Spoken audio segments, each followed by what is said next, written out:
e apresentar ao Senhor Jesus mais um funcionário jovem.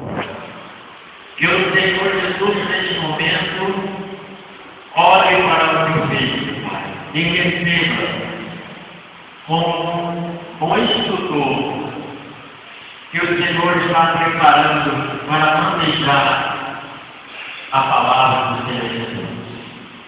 E transformar essa vida, meu Pai, em grande homem de Deus. Se algum costume da carne estiver neste homem, que não te agrada, meu Pai, venha eliminar agora. Porque quando nós assumimos uma posição de diácono na casa do Senhor Jesus, nós estamos assumindo uma posição de santidade. E por isso, no nome de Jesus, eu consagro este varão em nome do Pai.